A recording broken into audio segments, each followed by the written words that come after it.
দেশের উত্তর ও দক্ষিণে একযোগে জনসংযোগ করছে ছাত্র জনতার অভ্যুত্থানে নেতৃত্ব দানকারী তরুণের দল জাতীয় নাগরিক পার্টি এনসিপি।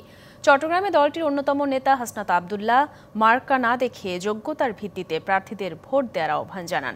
এদিকে দিনাজপুরে সার্জিস আলম বলেন, রাজনৈতিক প্রতিহিংসা নয়, সবাইকে নিয়েই পথ চলতে চায় এনসিপি। জোরেশোরে চলছে ছাত্র জনতার অভ্যুত্থান পরবর্তী সময়ে গঠিত দল এনসিপির জনসংযোগ।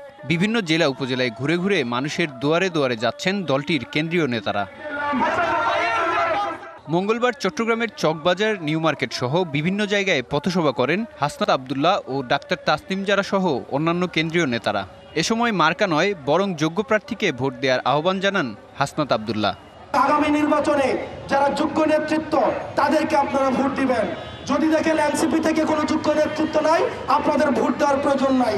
মার্কা থেকে ভোট দেওয়ার প্রয়োজন নাই। যে আপনার সেবা করবে তাকে আপনারা ভোট দিবেন।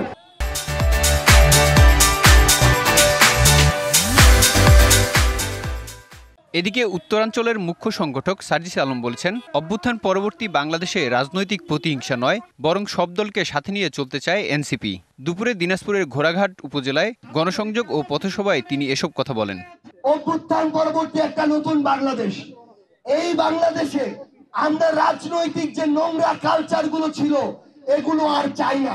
আমরা প্রত্যেকটি রাজনৈতিক দল একসাথে যে কোনো একটি জেলা উপজেলায় কাজ করব। আমাদের মধ্যে হবে ভালো কাজ করার প্রতিযোগিতা। এদিকে নোয়াখালীতে এক সভায় আব্দুল হান্নান মাসুদ ভারতীয় আধিপত্যবাদকে রুখে দেওয়ার আহ্বান জানান। রাজনৈতিক বিভিন্ন দল এবং মিলিটারি শক্তি সহ প্রত্যেকে আজ ঐক্যবদ্ধ দিল্লির সেই দাসত্ব নাকি খত দিয়ে মেনে নেওয়ার জন্য। আমাদের লড়াই হলে ভারতের সাথে হবে। ভারত আমাদেরকে চোখ রাঙানি দিচ্ছে। নোয়াখালী শহরে আয়োজিত এ সভায় উপস্থিত ছিলেন জেলা এনসিপির অন্যান্য নেতারা। আমাদের সমুদ্র বন্দর দখল করে আওয়ামী এক ফ্যাসিবাদী শক্তি। Mehedi Hasan, DBC news desk.